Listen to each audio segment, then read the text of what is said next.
শুভ সকাল।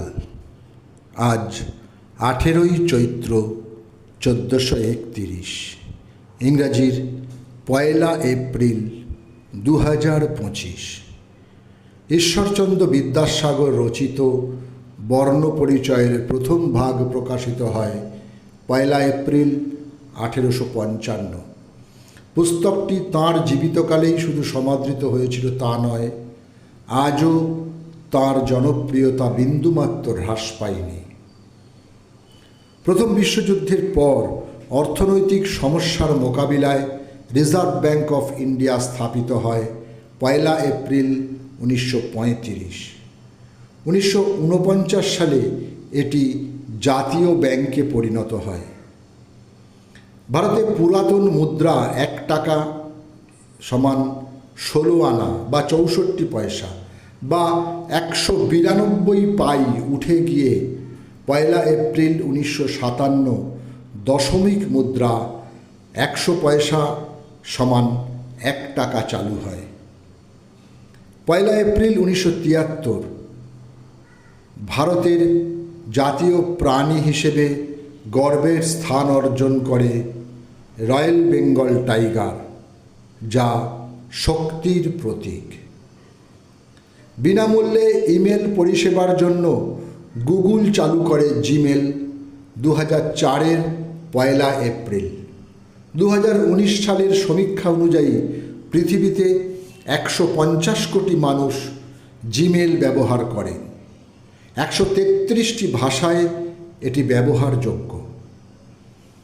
1 এপ্রিল 1870 ঢাকা বিক্রমপুরের বাহেরকে জন্মগ্রহণ করেন অতুলচন্দ্র সেন। তিনি ছিলেন একজন ছাত্রদরদী ও জাতীয়তাবাদী শিক্ষক, লেখক, পাশাপাশি প্রকাশক।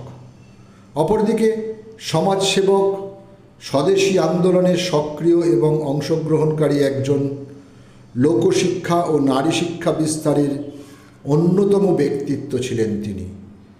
তাঁর উল্লেখযোগ্য গ্রন্থগুলি হল চরিত্রমালা। এছাড়াও 1936-এ মুন্সিগঞ্জে থাকার সময় তাঁর বৃহৎ গ্রন্থ ব্যাখ্যাসহ শ্রীমদ্ ভগবদ্ গীতা প্রকাশিত হয়। 1942-এ কলকাতায় অবস্থানকালে কঠোপনিষদের ব্যাখ্যা সম্বলিত গ্রন্থ প্রকাশ করেন তিনি। ওয়াল্টার কফম্যান ছিলেন একজন খ্যাতনামা সুরকার, সঙ্গীত পরিচালক, সাহিত্যিক ও শিক্ষাবিদ। তৎকালীন অস্ট্রিয়া হাঙ্গেরির অধীনস্থ বোহেমিয়ায় 1 এপ্রিল 1907 তিনি জন্মগ্রহণ করেন। ভারতের স্বাধীনতা লাভের পর ভারতে বসবাসকারী এই সঙ্গীতজ্ঞ চলে যান লন্ডন ও কানাডায়। তারপর মার্কিন যুক্তরাষ্ট্রের ইন্ডিয়ান ইউনিভার্সিটিতে সঙ্গীতবিদ্যার অধ্যাপক হন তিনি। ভারতের সরকারি বেতার সম্প্রচার সংস্থা অল ইন্ডিয়া রেডিও তথা আকাশবাণীর সিগনেচার টিউনটি তাঁরই সৃষ্টি। জন বায়রন একজন ব্রিটিশ রাজকীয় নৌবাহিনীর কর্মকর্তা এবং অনুসন্ধানকারী। 7 বছরের যুদ্ধ এবং আমেরিকান বিপ্লবের যুদ্ধে তিনি লড়াই করেছেন। মৃত্যুর আগে তিনি হোয়াইটের ভাইস অ্যাডমিরাল পদে উন্নীত ছিলেন। 1 এপ্রিল 1786 লন্ডনের বোল্টন রোতে নিজ বাসভবনে তিনি শেষ নিঃশ্বাস ত্যাগ করেন।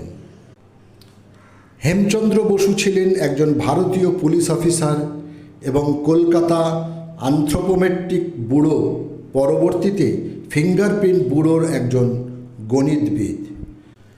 আঙুলের ছাপ তালিকাভুক্ত করার জন্য হেনরি শ্রেণীবিন্যাস ব্যবস্থার উন্নতি করেন তিনি। আজ তাঁর মৃত্যুদিন, সময়টা 1949। সকলকেই আমার আনত প্রণাম।